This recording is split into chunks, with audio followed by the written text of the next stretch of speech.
une ressource naturelle pratiquement. Et qu'il a pu compter particulièrement sur un facteur important qui est le capital humain pour être aujourd'hui parmi les 5 économies les plus importantes du monde. Cela doit nous interpeller, nous, Africains et nous, Sénégalais,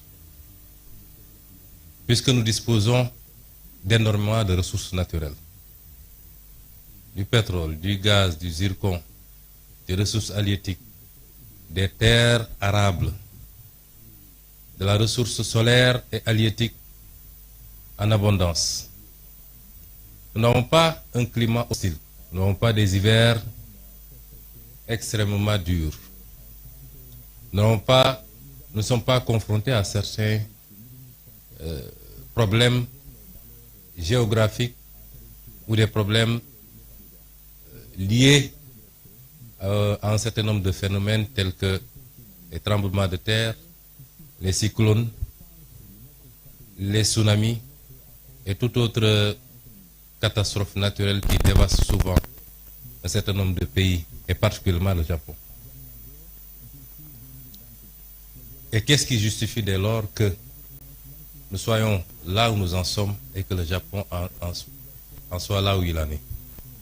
C'est cette problématique qui nous interpelle quand j'étudie le modèle japonais, quand j'observe le modèle japonais.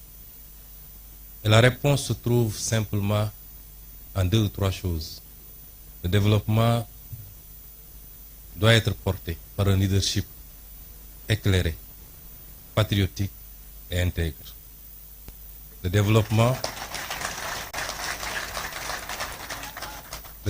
doit ensuite être porté par des ressources humaines de qualité qu'on doit former, ce qui nous réunit aujourd'hui ici. Mais le développement, c'est aussi un état d'esprit. Et tout à l'heure, on nous a présenté l'esprit Kaizen, qui est un esprit dont nous devrions nous inspirer, qui renvoie à la discipline, à l'organisation et à la fixation sur les objectifs qu'on s'est assignés. Et notre gouvernement, justement, Monsieur l'ambassadeur et Monsieur le Président, veut lever ces défis. Les modèles de développement qu'on nous a présentés ou qu'on nous a appliqués jusqu'à présent ne pourront jamais développer nos pays. Donc c'est la fin de l'ère de l'endettement inconsidéré pour venir investir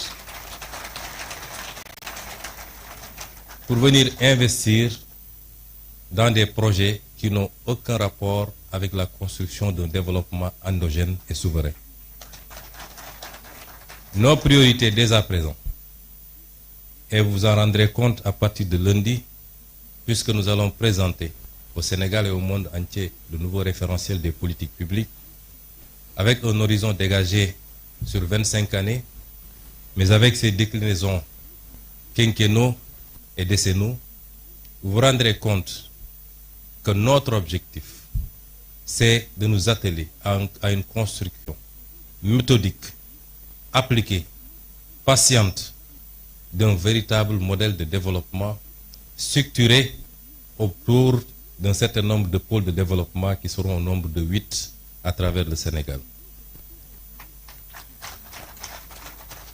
Et nous voudrions que la coopération avec tous nos partenaires soit circonscrite désormais autour de ces impératifs. Et à ce titre, je pense que le Japon est largement en avance, puisque le modèle qui nous est présenté ici est justement le modèle qu'il nous faut, qu'il faut dupliquer et renforcer. Je me réjouis déjà d'entendre et de voir que notre complexe sera bientôt ouvert à Diamniadio. Nous vous en remercions. Mais il est souhaitable, toujours avec la coopération japonaise, que nous puissions ouvrir autant de complexes, à défaut de le faire dans toutes les régions, du moins dans les 8 pôles de développement, pour accroître la chance de tous les Sénégalais, les jeunes Sénégalais, de pouvoir bénéficier d'une formation de qualité chez eux et de pouvoir contribuer localement à construire le développement endogène au niveau local d'abord, au niveau des pôles, puisque c'est la somme des résultats obtenus en mettant en compétition les 8 pôles qui nous permettront d'avoir un résultat appréciable au niveau national. Et dans ce sens, je voudrais rassurer les partenaires. Oui, le modèle japonais est l'idéal pour nos pays.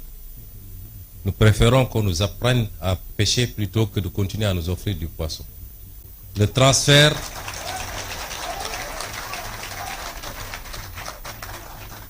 de technologie par la formation qualitative. Tout à l'heure, nous avons visité les ateliers et nous nous sommes rendus compte que déjà, beaucoup de choses peuvent être usinées ici et produire la même qualité qu'ailleurs, avec l'aide et avec la coopération du Japon. Le transfert de technologie par la formation, mais également par l'accompagnement dans la mise en place des outils, est ce dont nous avons besoin désormais. Et c'est pourquoi j'engage le gouvernement du Sénégal, nous l'avons dit lors du dernier Conseil des ministres, que nous allons renforcer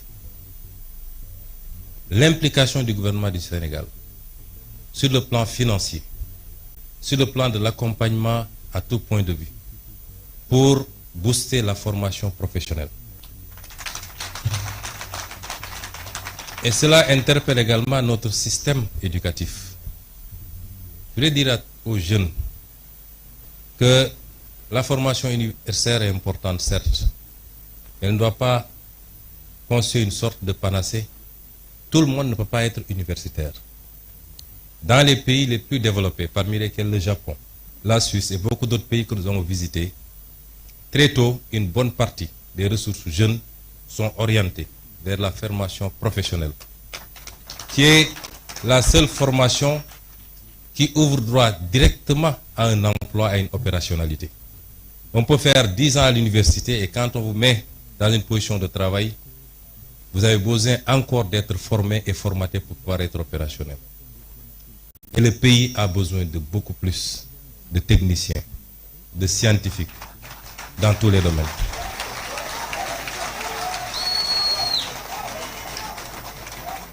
Et c'est pour rassurer également les élèves étudiants que nous ferons le nécessaire avec tout l'accompagnement qu'il faut pour que vous puissiez pousser le plus loin possible, notamment le cycle d'ingénieuriat,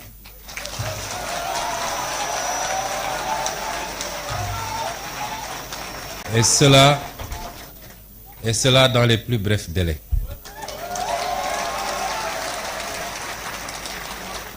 Je ne voudrais pas être long dans ce discours.